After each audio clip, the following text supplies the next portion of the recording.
I think I've maybe been done over like a kipper with this part exchange. Oh my word, it's knocking his brains out. And as I put my foot down now, ooh, it veers off to the right. There's something horrendously wrong with the suspension on this driver's side. Yeah, I think that could possibly be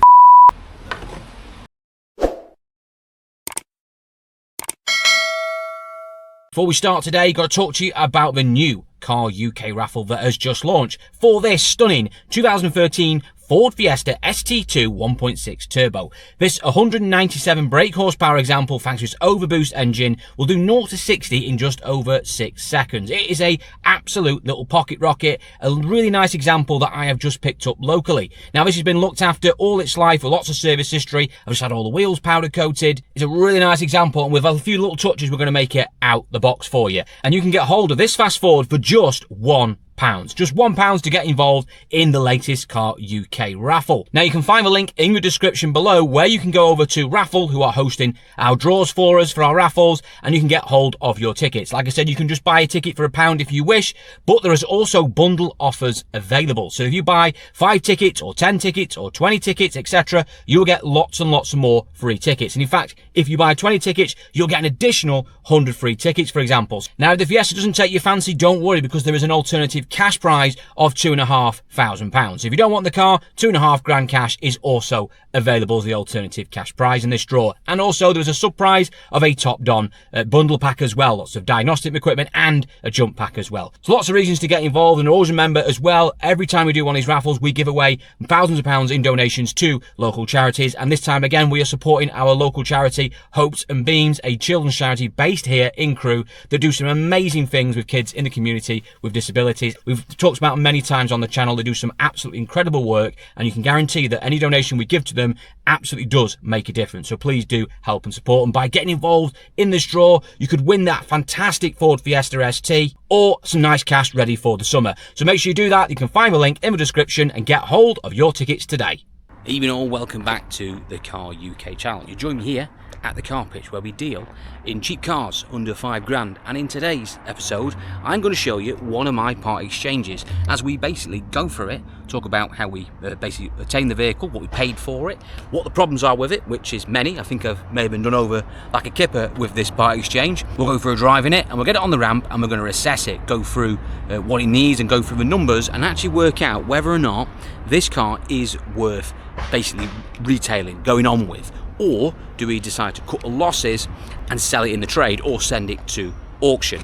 And by doing that, you might give you a little understanding about what we have to do every time we get a vehicle in here, whether we buy it from auction ourselves or in the trade, buy it privately, or in this case, like I said, a part exchange. Now, this part exchange we're going to be looking at today is, actually here behind me, a Nissan Juke, a 1.5 diesel, which we'll show you around in a second. Now, I have got my suspicions that there is a lot wrong with this car and it's going to need a ruck of money thrown at it. Mainly because I think the customer has not been particularly honest and brushed over a few things that is actually wrong with this vehicle, far more than what she first told me was wrong with it. Then again, I'm sure there's plenty of people who will turn around and say, well, you know what, we'll stick it to you. You're a car dealer, you deserve it, we'll dump our shit on you, but we expect your cars to be absolutely perfect, to be nothing wrong with them, but you can have our pieces of crap that we can't maintain and can't be bothered to look after. Anyway, that's my rant over. The point being that we need to sort this car out one way or the other, whether we want to retail it or have to get rid of it. Now, I don't want to get rid of it because it's a Nissan Juke, it's the sort of stuff that we'd sell, happy to throw some money at it, but the numbers must make sense. It's got to be viable. I'm hoping that it is. So let's go around the car, show you what we've bought, what we're giving part exchange value for it, why, go for a drive, and then get it on the ramp and assess it properly and work out to the pound if this is worth sorting out. Let's go take a look around. Right, here it is. So, today's part exchange, a Nissan Juke on a, I think it's a 12, I think. I'm not sure if it's a 13 on a 62, but let's go with 12 on a 62 plate. So 62 plate, 1.5 diesel, Nissan Juke, and it is an F15 model, we call it. And it's obviously 5-door, as they all are. And it's, let's say, the 1.5 diesel 6-speed edition. Good engine, the 1.5 diesel. We only sell here the 1.5 diesels and the 1.6 petrols. They do make, not on this year, they did make a 1.2 version, about 14 onwards. They are dog shit. Do not buy them. They are really bad. But the 1.6 petrol and 1.5 diesel, decent enough cars, and we sell lots of them. And as you can see on the face of it, when we go around this car, which was taken in part exchange against an Audi A3, it's actually not too bad. It wants a mop. There's a few little bits of faded paint here and there which just want flattening and buffing, but that's really it. It doesn't need a trip to the paint shop. It doesn't even need any wheels refurbing, which is rare on these. They're usually battered. It's not too bad. Just a good mop up, flat and polish, and it will look a car again. So I'm quite pleased with that, because say at the moment I'm having to buy a lot of stuff that needs paint. People don't seem to look after cars properly anymore. They seem to be smashing them everywhere and bumping them and not bothering with the old maintenance and cleaning them up and painting them. So it's nice to get something that doesn't need a trip to the paint shop. However, it does need a trip on the ramp, because, well, it's in bad shape underneath. It's rattling and banging and everything, as we'll experience later. I'll show you inside. Actually, I can show you the paint here. See what I mean about faded paint? I actually put a little mop on this further down on the end there, and it is actually coming up. So I just want to flatten them back and basically just buffing up, so that will come back. Inside, not too bad actually. Done 90,000 miles. Obviously want to valet. It's not been touched. It's just literally raw, but it's all right. Stereo's not original, which is a shame, but most of the time they break anyway. That's why someone's put an aftermarket one in, but it seems to work. The climate pack's all working, which is good, because they're expensive when they go wrong. There's a little bit of wear on the seat here, just in the sort of sponge. We might be able to do something with that, but it's not horrendous. I've seen worse, and it is 13 years old. And that's really it. The back of it, it's all right. Again, just want to valet. Nothing wrong with it. It will clean up nicely. So on the face of it, not a bad little car. And I say, I've got a key here, start it up. Doesn't even sound that bad. Obviously it's a diesel, so it sounds like an old tractor. Other than a little knock when it starts there, which is an engine mount problem, which is really common on these. I think most of them we end up putting mounts on. That isn't too bad. It sounds all right for a 1.5 diesel. Revving up fine. We've got no engine lights on or warning lights on. We've got oil in it, so it's oil good. It's all right. It's fine. It even goes in gear and hasn't got an heavy clutch and moves backwards and forwards as well, which is a good sign. And that is exactly what I did with this car when it came in to be valued. So the lady came in with, I think it was her father, wanted to buy the Audi, and obviously they wanted to put this in part exchange. And this was basically part of the deal, because they really didn't want to do the deal and buy the car outright. They wanted to part exchange this, so I got to value it, take that amount off. There we go. That's basically how part exchange works.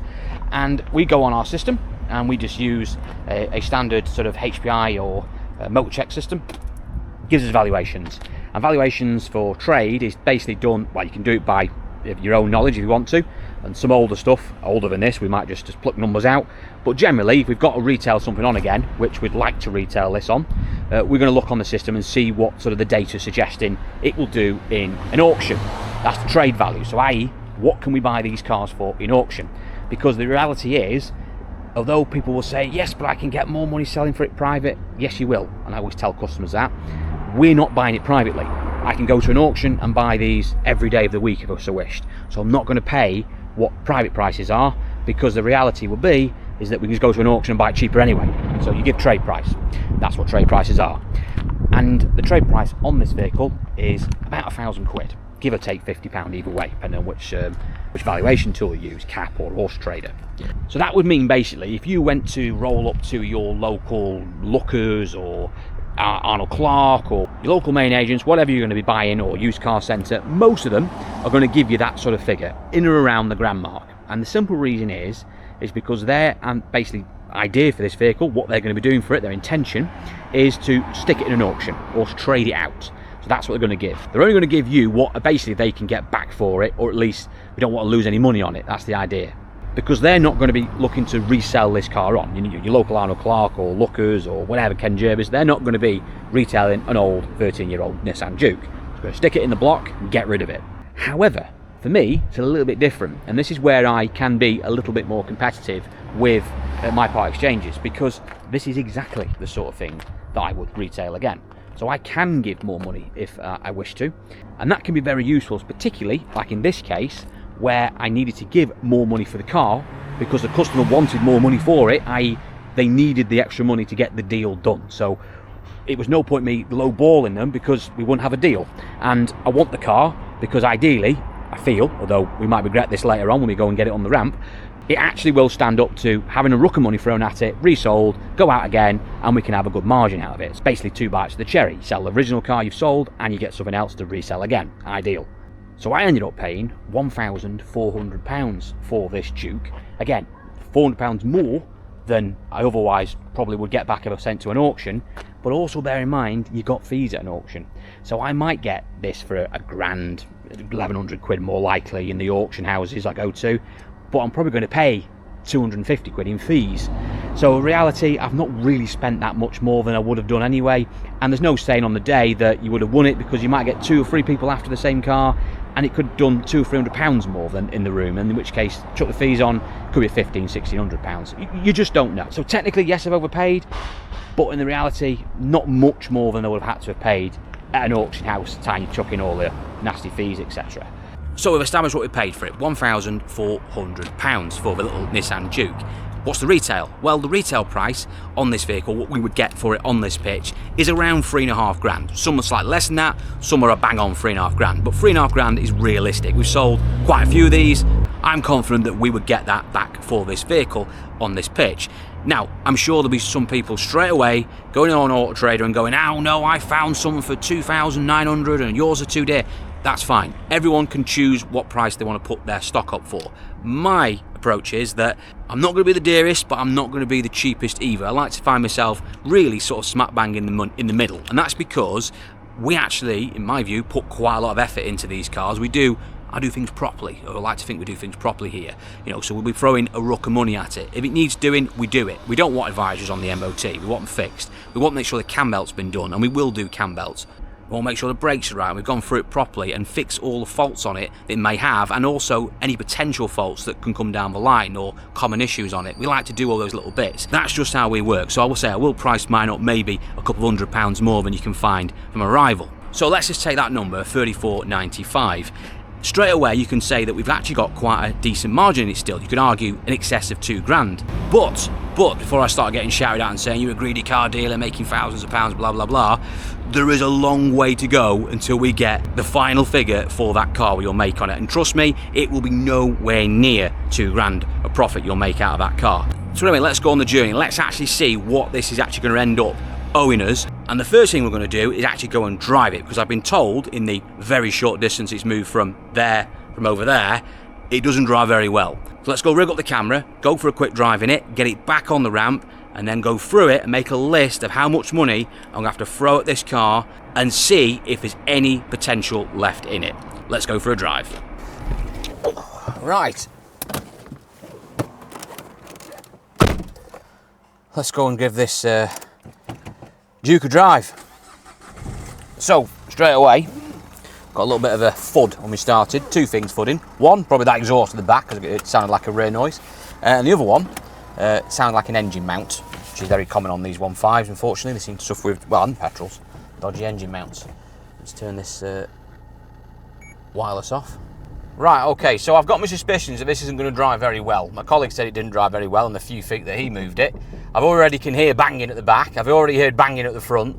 And the fact that the lady that originally brought the car in to be sort of valued a couple of weeks ago when I first took the valuation on it, didn't drive it in. She got a dad to drive it in, and he had a very nervous look on his face when he did bring it in, which is leading me to believe that all is not quite well with this car, which we'll probably find out in a sec when we go over some sleeping policemen. Not that you can hear it over the exhaust, which is banging away.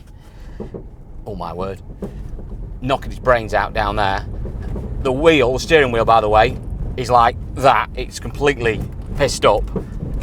Oh my word, it's knocking his brains out.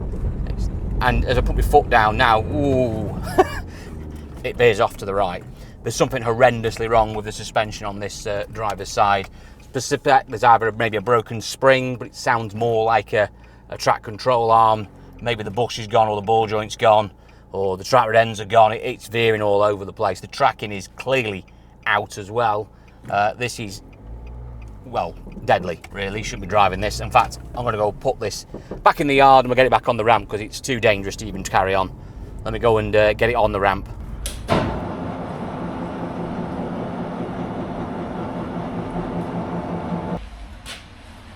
Start with the main problem, we think. They're playing there. Sounds like me in the morning. Yeah, I think that could possibly be fucked.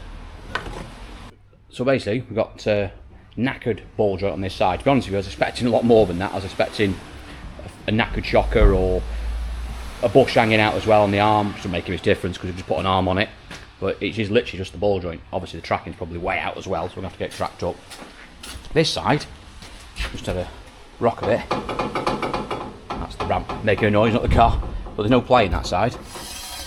Rather than just a little bit of a, I think the shit plate's catching the back of the disc. Yeah, just wants fettling a bit. Them discs and pads aren't that old, in fact they're quite new.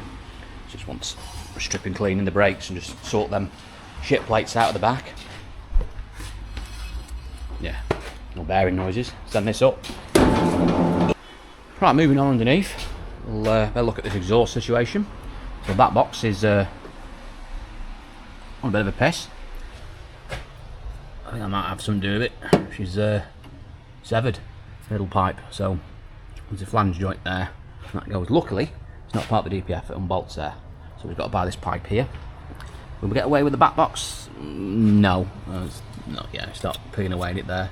You see some pinholes in it, and it's starting to go. So that, yeah, if it was a bit better condition, you might be able to reuse that box because it actually isn't broken at the moment. It's just this side, but yeah, what's the point? Might as well just put another back box on. It looks like it's been replaced anyway. That's an aftermarket one. So yeah, new back box and a centre pipe. So I've got to factor that in. The rest of it underneath, to be honest with you, it doesn't look too bad. There was no noises on the back end. We've got a little bit of very light surface corrosion on the spring, but it's a 13-year-old car. No breakages there. It's solid underneath.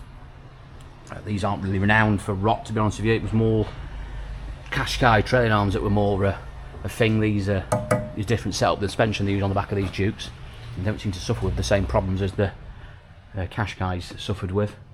On the front, to be honest with you, I'll probably just change both these arms. Yeah, in fact, I don't even quite see. And that bush there is not in good nick at all. There's no outplay in this arm at all, or the ball joint. And that's it, that wishbone bush is knackered, so we'll just change to get a set of arms. Also as well, we had a bit of a rock on the engine. And we've got a gearbox mount there. We'll just grab a bar. Well, it's quite solid actually, that one. Got the rear engine mount, you call that, or gearbox mount can we call, but it's technically an engine mount. No splits in the bush or anything. So it's probably the main engine mount at the top. It's probably gone on it. Let's get it down and have a proper look. Before I forget, actually, rear discs and pads. Them discs aren't too bad. There's very, very slight pitting on it, but I mean we're talking minute. Pads are about halfway. So you might want to throw a set of pads in it, just for cleaning the discs up maybe. Well, they're not bad. They'll see it wouldn't be advised on an MOT. Tyre cracked on the edges. That one's not great. You quite probably can't tell what on the camera, but when I'm looking at the wheel, looking at it like that way up, I can see this side here is lower than this side, almost like the tyre's starting to misshape. And it's cracked anyway, so we'll change that. Other one, Michelin. That ain't too bad actually.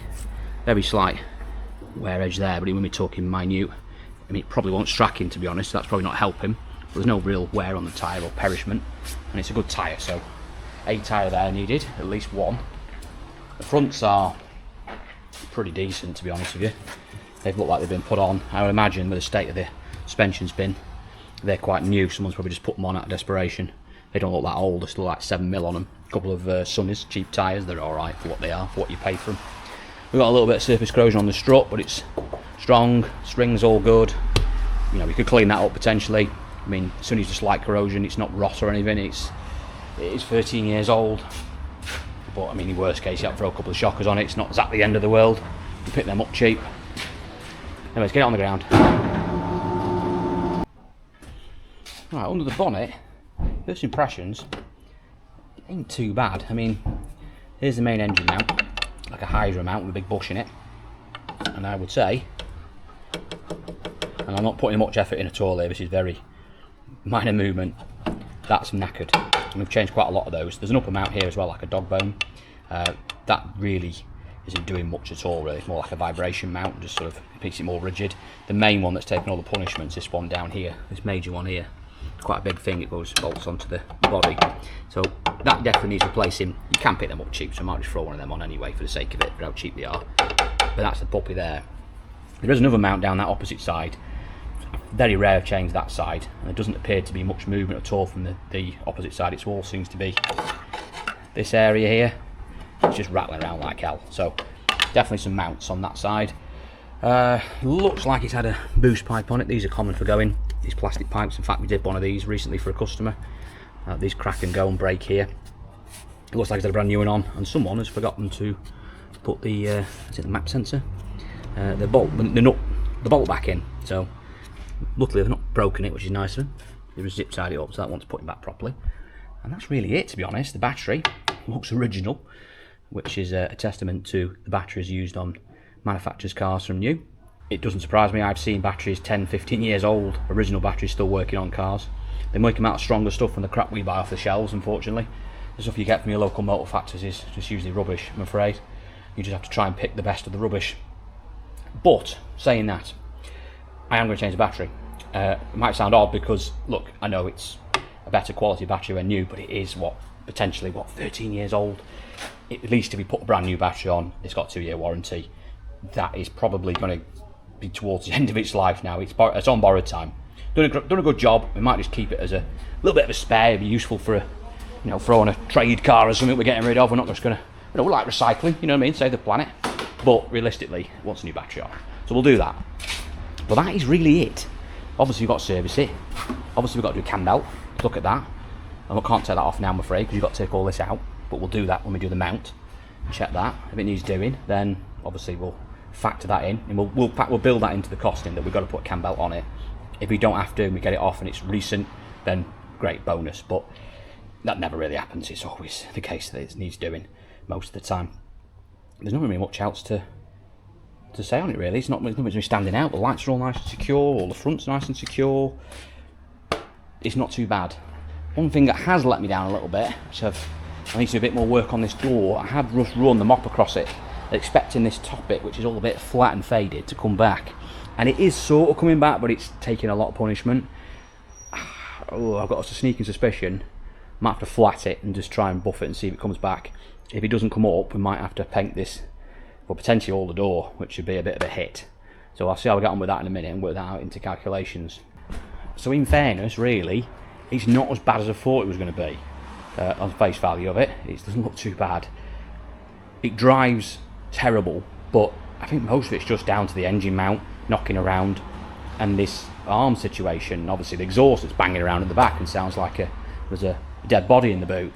But anyway, let's go and do some calculations and work out what it's going to cost us roughly to get this car in a retail state, and see if it actually is worth doing, or is it just worth getting rid of it and trading it out and moving on to the next one.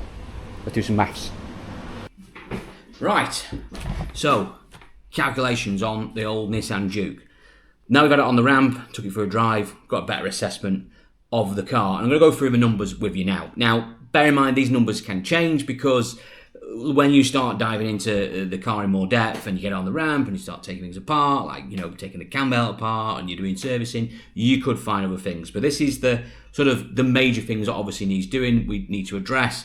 And it's basically going to be the minimum amount of profit that we can make out of it. So anything else obviously is going to demise this margin dramatically if we find other things wrong with it. So it gives you an idea. So as we recap, we basically bought the car in part exchange. We paid £1,400 for it, which, like I said, was a little bit more than the book price, but we've already explained why. Auction fees, stuff like that. It's not that much over what I would have had to have paid for it buying from a sale, and I actually want to try and resell the car on because they're good sellers. But it has got a few issues. In fairness, not as many underneath as I suspected it was going to have, because it drives like a dog currently. I'm not surprised because, as you've just seen, the arm's pretty much hanging off it. But if we go through the numbers, basically it needs a tyre, which is about 35 quid to buy for us. We're buying cost and fit them ourselves. We've got all the gear. MOT test, about another £35. Runs an engine mount, £45. Exhaust systems, £87 for the two sections that we need. Service kit's going to be about £30 with the oil, which we keep in stock. Obviously going to need a cam belt on it, or we assume it's going to need a cam belt on it. The cam belt kit and water pump kit's going to be about £85. The arms, £40 for a pair, which are incredible value, but that is getting them from special order. We've got to wait until, 2 days for them, but they're twice the price, 3 times the price otherwise. but we're happy to wait. We're saying we're not going to get it in the workshop any sooner anyway. Tracking with 20 quid once you fit the arms and sort all the suspension out. It'll be 20 quid to have it tracked up. That's third party who does that for us. Air conditioning, again, we don't do aircon here, but it probably needs regassing, so that's going to be 35 quid. Battery, we're going to change the battery. I mean, to be honest with you, I just moved it before again. It is starting to sound a little bit lazy, so definitely wants changing. 50 quid for a new battery for it. So if you tot all that up, it basically comes to what we call a standing value of about 1,862 quid, somewhere around there. Standing value is what we call SIV for short. Like I said, it's standing value. So basically what the car owes you to date from its purchase price and obviously any sort of work and labour, etc. you've had done to it. Also mention labour on this because I'm sure someone will be in the comments going, you haven't included labour, blah, blah, blah, you're miscalculating it. We're not going to include labour in this because we have staff members here, we're working on the cars ourselves. It's pretty much impossible to work out hourly rates of labour, what you would have paid for it, for a staff member. That is taken out of the sort of running costs of the business, so that's not included. If we were outsourcing something, then obviously there's labour to be paid there. You put that in your standing value. But for parts and stuff like that, the labour, that just comes as part of running the business. The people are already here, we're already being paid. It doesn't include in the standing value. The only thing that could put a bit of a increase on this straight away, I think, is the door. I thought we might get away with buffing it out. It appears that I might have misjudged that. It does look like it's buffing out, but it's also looks like there's previous repair there, and it's also, it's not looking good. So I think we might end up having to paint top of the door at least, or even worse, the whole door, which fine, it'll look good when it's done, but that's another extra cost. That could easily put another 150 to 200 quid on there. So we're going to build that in as well. So that puts us into around just over £2,000 standing value. And like I said, I guarantee you there will be other things when you start taking things apart that you're going to probably end up spending. So you could easily just put another 5 to 10% more on top of that. So realistically, to 2,200 quid is probably more realistic. Now, the retail of this car, as we mentioned, 3,495 I think is what we'll probably get for it. Like I said, doesn't mean you might not find one cheaper somewhere else. I'm sure you will. But has it had all that work done? Has it been checked over? Has it had tyres? Has the brakes been done properly and stripped apart and looked at? Are they putting cam belts and water pumps on it and stuff like that? You've got to work that out when going to a dealer. Just because you've saved a few hundred quid and they've done the bare basics, was it worth spending that few £100 more to get a better example that's had more work done and been properly looked after? I'd argue that yes, it is. Regardless, it's about right what we sell those for, the Dukes and Qashqais. It sits perfectly. I've got no worries at all that we won't be able to sell it. I think we'll be able to sell it very quickly. And on that basis, we would make roughly around, I would say around £1,400 before tax. Now, it doesn't mean that I'm only making £1,400 of profit. Like I said, there is a few ifs and buts here. We've got VAT to pay out of that, as I'll touch you in a sec. And also as well, I guarantee you there will be more costs that will come on this car. You can end up on the pitch and then all one day you go to start it and something just goes wrong randomly. Like I said, or you start delving into other things when you start taking things apart and things break when you're fixing stuff and servicing, etc. These things happen. And of course, we have to pay VAT, or VAT margin as it's called on cars. It works a little bit differently than the standard VAT you buy on sort of goods. You go and buy 20% plus VAT. Cars and also antiques as well, I think it applies to, run on a margin scheme. So basically, you pay VAT on what you paid for it and what you sell it for, regardless of what you spend in between. So in this case, we paid £1,400 for it. Let's say we sell it for £3,500. We pay the VAT on that margin in between. On this case, it'd be £2,100. That'd be the margin difference. So you will pay 16.6% tax on that margin, regardless whether you spend £1,500 on bills and repairs and stuff and you make nothing on the car, you still have to pay that tax. So when you take that into account, realistically, you're around £1,050. And like I said, that's assuming that there's no other further costs that we are going to have to bear out. Now, in fairness, if that all came good, then great. That's roughly what we'd expect to want to get out of the car and margin. Bear in mind that for our sake, we've got to sell so many cars a month. We've got very large overheads. We have to maintain a certain amount of profit out of these vehicles. If we don't, then we can't keep the doors open. Simple as that. So we have to make money. And also bear in mind a fact as well that you've also got the running costs going forward. So just because you might have 800 quid or 1,000 quid or 1,200 quid out of a car, whatever it is the dealer's making out of it, you've also got consumer rights which play a bearing into that. So we've got warranties we have to give as well. So I do my own warranties. Some dealers might give you a warranty that you have to pay for. Even if you're doing your own warranty like I am, although you don't have to pay so much the admin costs of that because you're doing it yourself, you will end up, regardless of how well you prep the car, you will end up with the odd warranty claim now and then. We get the odd one every month. That does have a bearing on the costs, and sometimes it can be really simple, like I did one today for a customer, and it was about £72, the warranty claim. And you can do others where it can be hundreds and hundreds of pounds, and in some cases even more. So when you bear that into it, you sort of have to hypothetically take some of that money out and almost put it in a separate pot. You can physically do that, or you just hypothetically do it in your head. So basically you're sort of covering yourself in case there's any issues. So every time you sell a car, you've got a pot of money that you can deal to basically fight the fire, deal with these warranty claims that inevitably will happen under the duration of the warranty. So when you really break that down, it's actually a lot less that you make out of it. It might be £1,000 on paper. Reality is probably £700 or £800 that you actually work it out to the actual nail. It's very difficult to work it out sometimes, to be honest with you. To the exact penny, you just don't know, because even when it leaves a gate, you've just got no idea what's going to happen to it going forward. It could be great for years. It could end up costing you further money as soon as it leaves the premises, and you might even have to buy it back in some cases if it turns out to be really something serious. So, like I said, there's no given in this game about what money you make out of cars. It is a little bit sort of like that in the air sometimes. But you just have to try and work on the rough idea of margin you want to try and get out of a car, make the numbers work so obviously you can run your business and hopefully at the end of it make a nice profit at the end of the year. Sometimes you get a little victory, sometimes you buy something really cheap, and for all sorts of reasons you might have got it in Part X cheap, you could have gone on the auction, got something cheap, buy a car with a fault which you can fix yourself, and you can make a killing out of it, but they are unfortunately very rare.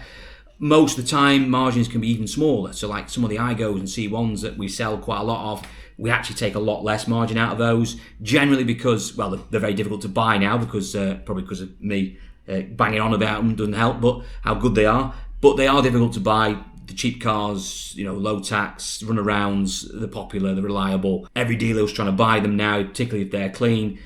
But we just pay more for them because we can get a little bit more for them. We do a good job of them. And although we're getting a small margin, they generally don't give you many issues anyway, so they're a lot less hassle, so you don't mind making a little bit less on those. But like I said, it evens itself out. You get somewhere, you get more out of them. Your average is the main thing. As long as you're averaging what you need to make, then fair enough. And in this case, I would say that, touch wood, from the figures we've got here and what we've seen, it looks like a profitable car. It looks like something we want to be going on with, and that is exactly what we are going to do. We are going to go on with this car. So what next? Well, now I will start the process of ordering all these bits up and get it queued up and hopefully get it in the workshop in the next day or two and start the process of trying to get it on sale and hopefully make some money out of it.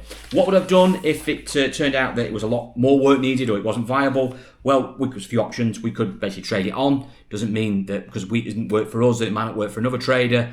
We could have traded it on, look to try and get our money back that way, or of course we could stick it in an auction. We probably would have lost money, put it in an auction, a few £100 maybe. But sometimes if it's just, if it's not worth doing, what else can you do? Sometimes it's not worth throwing good money after bad. So yeah, you just basically cut your losses and get rid of it. So I'll keep you updated on that vehicle in future car pitch update videos. Right, we're going to leave it there. Thank you for watching this one. Let me know your thoughts in the comments about what you've seen in today's video. If you haven't done so already as well and you're interested in this type of content, then maybe like and subscribe to the Car UK channel and check out my other videos. So thanks again all, and I'll see you all in the next one.